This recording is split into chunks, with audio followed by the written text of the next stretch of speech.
Welcome to Byte-Sized Tech, where we blend casual conversations with insightful discussions on the latest in technology and gadgets. Today, we're diving into some massive shifts happening right now. We've gathered a stack of your sources, articles, and research to pull out the most important nuggets. Think of it as your shortcut to being truly well-informed. We're talking about how AI is literally changing how we learn and work, some seriously cool new gadgets, and maybe, just maybe, if the console wars are finally winding down.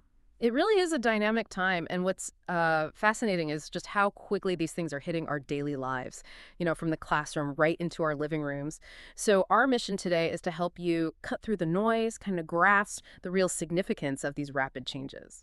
Okay, let's unpack this first one. AI. It's absolutely everywhere, and it's definitely shaking things up, especially in education.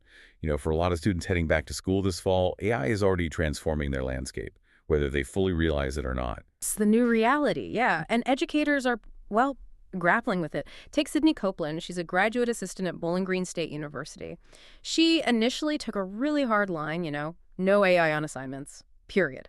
But then, after seeing how widespread it was, she completely shifted her approach, moved to contract grading. Wow. It became more about the effort, the learning process, less about just the final paper. Right. Her whole philosophy was the world wants to hear your voice, and importantly, machines can't think for you.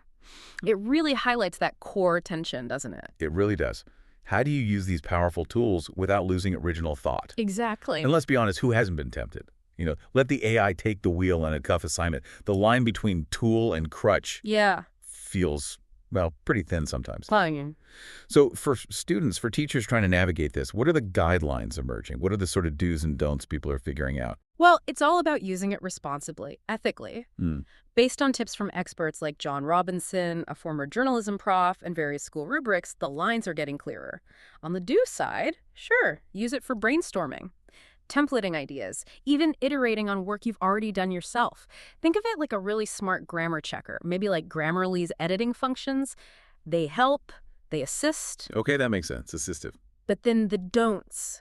These are crucial. Definitely don't just feed the assignment rubric to an AI and say, write this. Don't just copy-paste AI responses without really thinking about them or assuming they're even accurate. That's a big one. Right. Accuracy can be iffy. Very iffy. And obviously, don't preach plagiarism rules. Don't pass off AI text as your own thinking or, use it to write whole sentences for you. There's actually research on this.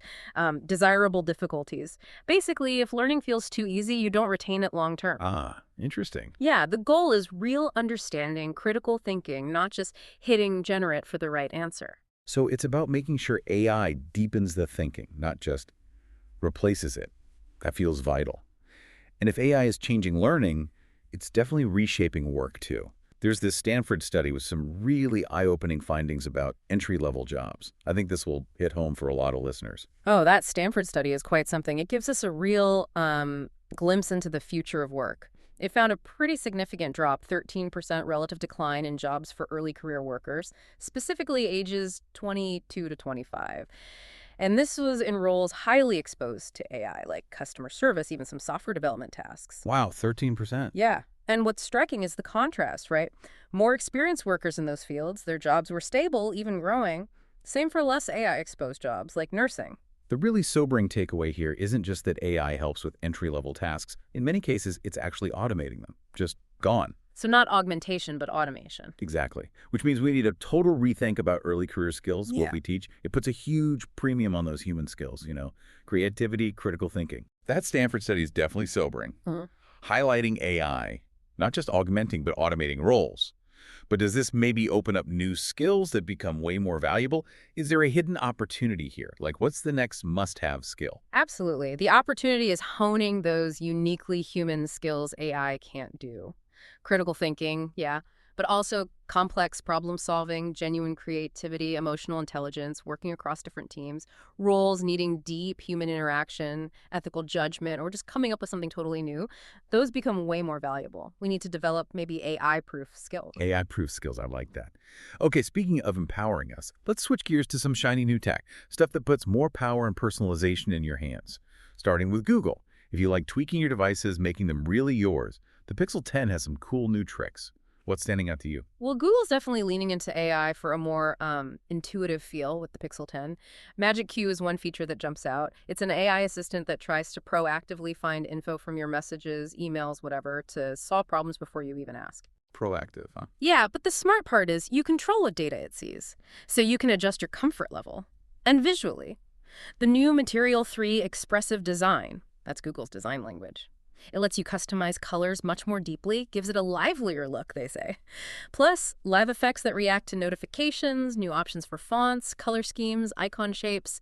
It's really about making the phone feel unique to you. That deep personalization sounds great, functionally and visually. Yeah. And the camera, the Pixel camera always gets attention. Sounds like it's pushing boundaries again, especially with AI. Oh yeah, the Pixel 10 Pro XL camera looks set to raise the bar, especially compared to rivals like the Galaxy S25 Ultra.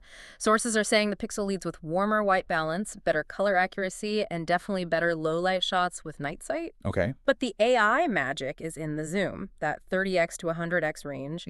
It uses generative AI for static subjects like buildings. It actually rebuilds the image on the phone, apparently giving much clearer results than just digital zoom. Rebuilds the image. Wow. Yeah.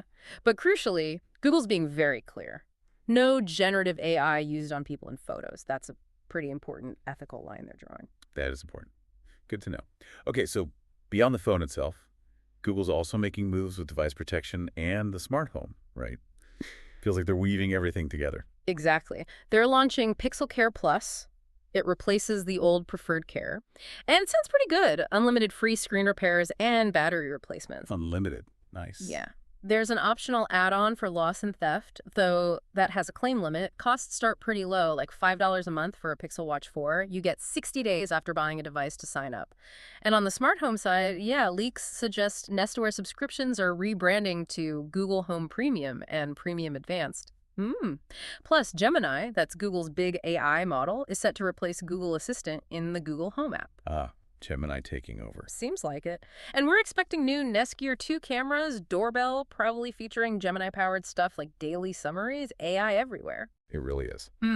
But Google's not the only Android player making waves. Let's shift focus. We've got some juicy leaks about the next OnePlus, the OnePlus 15. What's the scoop there? Yeah, the OnePlus 15 looks like a big leap. And fun fact, they're apparently skipping number 14, unlucky number in China, reportedly. Yeah. Okay, straight to 15 then. Straight to 15. Expect it in China around October 2025, then probably Q1 2026 for the West. The big rumor. A serious gaming screen, 165 hertz refresh rate, 1.5K resolution. 165 hertz on a phone. Yeah. Powered by the new Snapdragon 8 Elite 2 chip. So this could be a real beast for mobile gamers and power users. Definitely not just a small step up. Sounds impressive. Okay, but what if you want something different? Like a laptop you could basically keep forever. Is that even possible in tech today? Everything feels so disposable. It's a great question, and it brings us to the Framework laptop. It's probably the closest thing you can get to a buy-once, use-for-life laptop. Its whole deal is user repair and upgrades. You can swap out almost anything, CPU, GPU, screen. Really? You can upgrade the CPU? Yeah. Yep.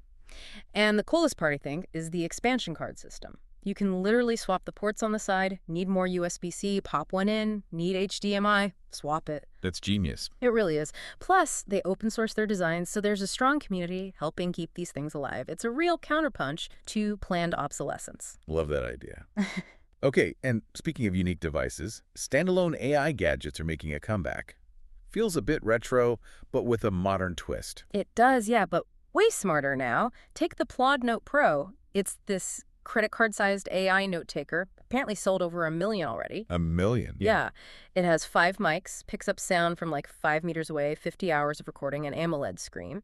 And you can press a button to highlight important bits during a conversation. Handy. The real smarts are in the app, though. It uses multiple AI models, OpenAI, Anthropic, Google. It's multimodal, so it gets context from audio, text, images, designed for professional use. But, and this is a big but, it raises huge privacy questions, right? Capturing all that sensitive data. That's something you have to consider. Absolutely critical point on privacy. And that leads us perfectly into our next segment. Let's talk security. Because with all this AI, there are definitely new things to worry about. First up, Anthropic's new data policy for its Claude AI.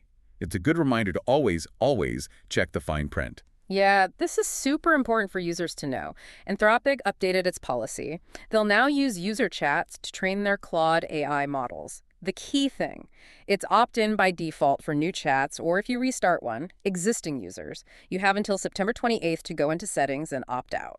Default opt-in. Okay, got to be aware of that. Exactly. And if you stay opted in, they keep your data for 5 years. They say it's to help detect misuse, but the real lesson here is you need to actively manage your privacy settings with any AI service. Don't assume the default is what you want.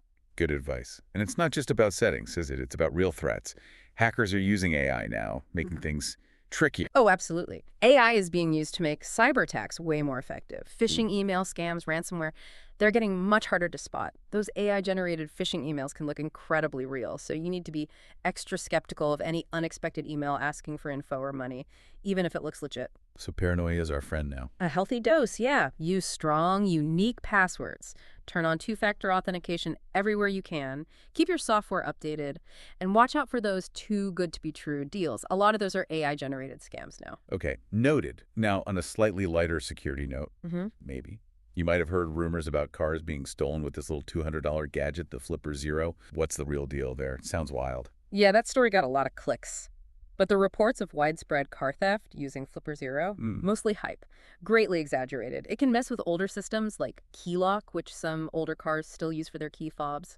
It might let someone unlock an older car. Might unlock it. Right, but modern cars, they use much better security, like two-way authentication. You can't just start them with this thing.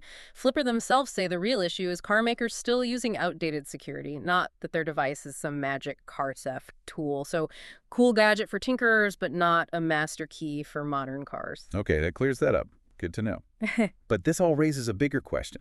With these powerful AI tools, what responsibility do the creators have, especially around sensitive stuff like mental health? OpenAI is making some big changes to ChatGPT after a really serious incident. This is a huge area, and we're seeing a real shift.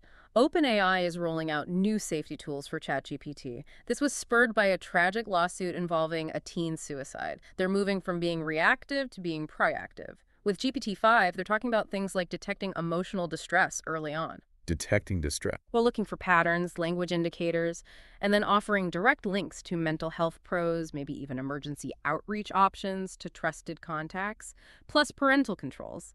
The big insight is developers taking more responsibility, building safety nets in, not just waiting for users to report problems. That sounds like a positive, necessary step. Okay, shifting over to the streaming world, looks like Twitch is doing some spring cleaning, or maybe fall cleaning. Could shake things up. Yeah, Twitch started a big crackdown on view bots. You know, those fake accounts that inflate viewer numbers? One analyst claimed top streamers saw drops of like 5% to 22% in viewership, though Twitch disputes those specific numbers. Interesting. Regardless, it's important for the platform's health, right? Restores trust, makes things fairer for real streamers, keeps sponsors happy knowing the numbers are real. It's about authenticity. Makes sense. Finally, let's tackle these seemingly impossible. Are the console wars ending? Like, really? PlayStation and Xbox playing nice? It's wild, isn't it? But we're seeing this surprising and pretty open collaboration between Sony and Microsoft. We've got former Xbox exclusives like Gears of War, Reloaded landing on PlayStation. PlayStation's huge hit Helldivers 2 is now on Xbox. And the Halo armor in Helldivers. Exactly. They even put Halo armor in Helldivers 2. That's big. It signals a major strategy shift. The insight. Maybe selling more games everywhere, even on rival consoles, is ultimately better business than locking everything down. More money, bigger communities. Precisely. It gives players more choice, lets friends play together regardless of console. While some big exclusives will probably stay, that old us versus them mentality seems to be softening a lot. That's huge news for gamers. Okay, before we wrap up, just a couple of quick bites you might want to know about. First, if you're maybe thinking about an EV. Right, important deadline. The federal EV tax credit officially ends September 30th, but there's new IRS guidance. If you have a binding written contract before September 30th, you might still qualify even if the car arrives later. Just make sure you check the income caps and which vehicles are eligible. Good tip. And for anyone looking to stay active, we spotted a pretty sweet deal. Yeah, Amazon's got a sale on Brooks running gear, shoes, apparel. Discounts up to 57%. You can find stuff like the Ghost 16 shoes for under $100 or their convertible run bra for like $25. Decent deals if you need workout stuff.